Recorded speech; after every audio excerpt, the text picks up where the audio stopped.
And people who attend our center and our retreats and our programs all tend to fall into survival mind for years and decades at a time.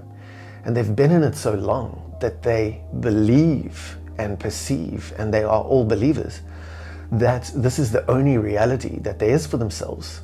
And so they take medication and try a little bit of this and a little bit of that, but they never seem to change the things that they suffer that stand in the way of their freedom and happiness.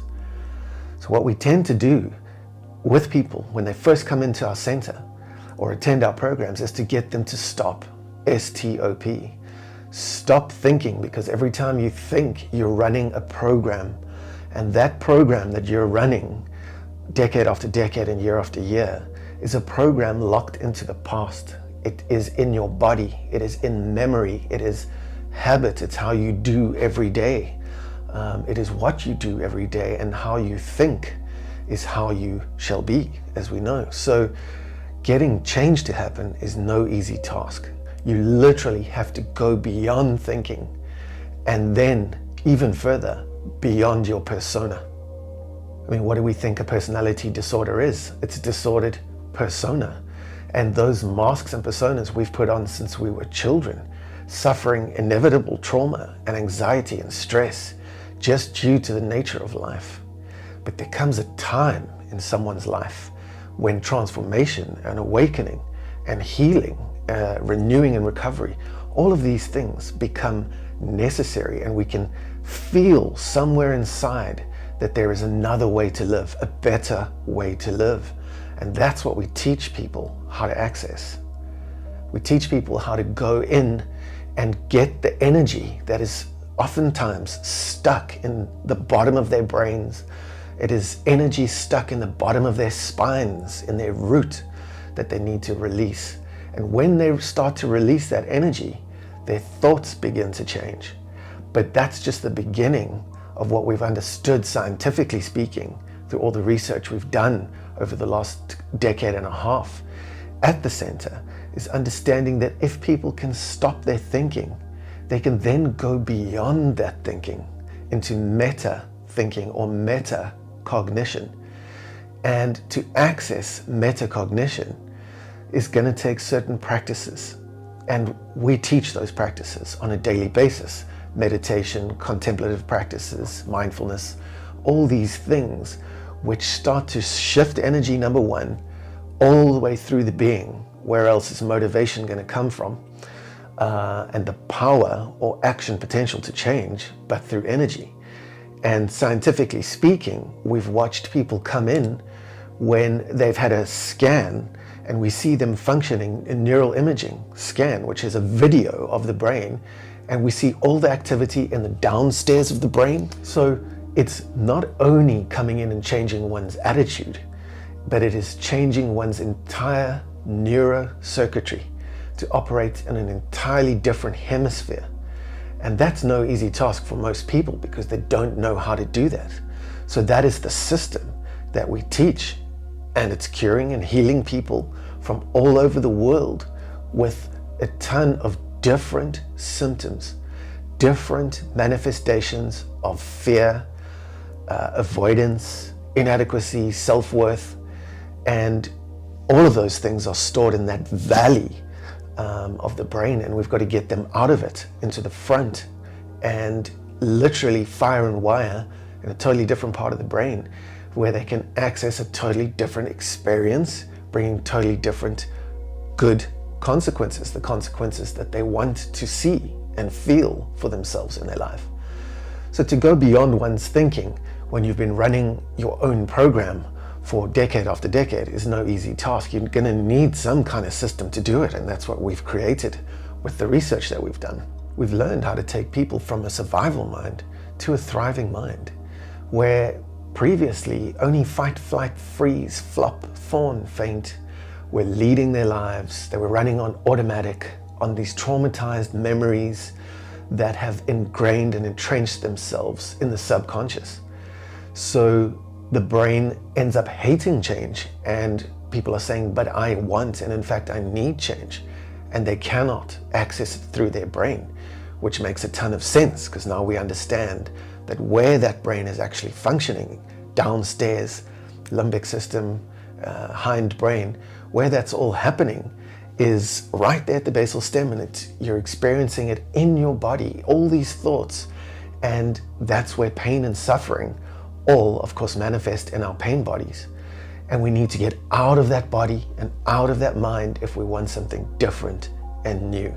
We have seen so many people heal, and in fact, people keep saying to us, how on earth, we've been everywhere in the world, we've been to all kinds of clinics, we've tried all kinds of medications, how on earth do you do it in such a short period of time, healing such a diverse number of mental, emotional, spiritual, psychological, physiological issues? And how we do it is simply by stopping one thing and changing everything into something different. People will often ask, what has to change? And we say everything. And they feel like this is a mammoth task, but that's only their thinking that gets them there. Changing everything and changing your personality is not only something that you should do, it's something that's necessary. And we find that first in life, you've got an order box where everything is working. It ends up at some time in life, after the accumulation and the math of life has taken its toll, that we find ourselves in the second box of life, which is disorder.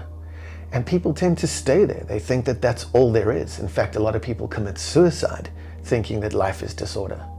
But there is another box, which is reorder, and it's recognition that we're really concerned with here.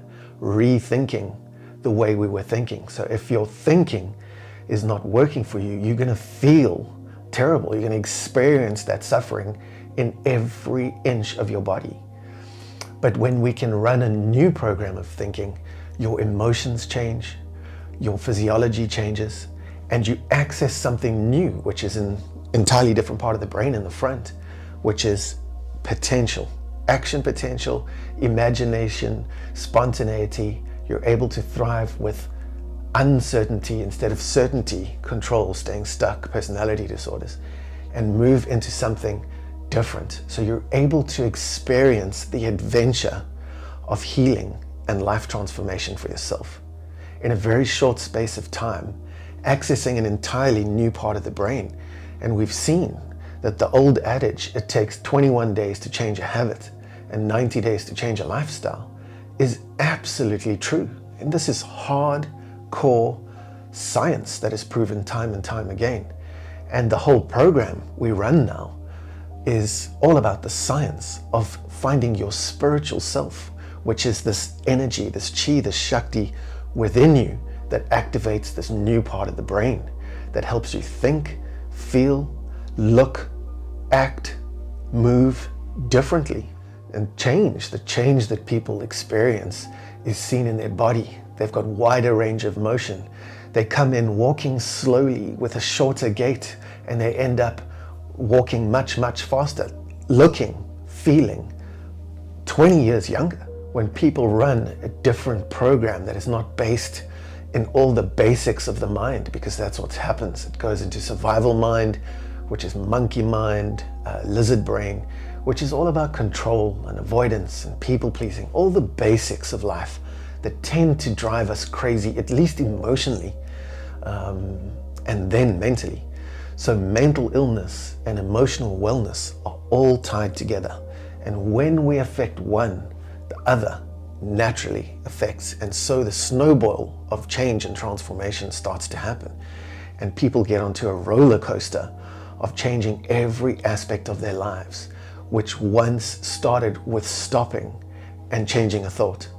And then that thought changed a feeling and an emotion, which brought about accessing an entirely new part of the brain through all these tools, meditation, contemplation, mindfulness, all the tools that we use on a daily basis. And in a short period of time, they began to heal. Their pain lessened. The medication that they needed disappeared, dissipated, fell away, or significantly decreased. And these are all things that we've started to record over the years to understand how change actually results for people and why certain people battle with not being able to change, and it makes them angry. Of course it does, and it makes them depressed, not being able to, especially with the pain of knowing that you're capable of all these things inside, just not knowing how to make it happen. So we help people heal, which is something you do on a daily basis. You don't go to a doctor once, you go to a doctor several times. So we heal the body, the mind, the emotions, and then we transform them. And to transform them is going above into meta cognition, or the contemplative field, and accessing the highest thinking, feeling, and behaviors that we have possible. And when we change that within us, we change the world that surrounds us.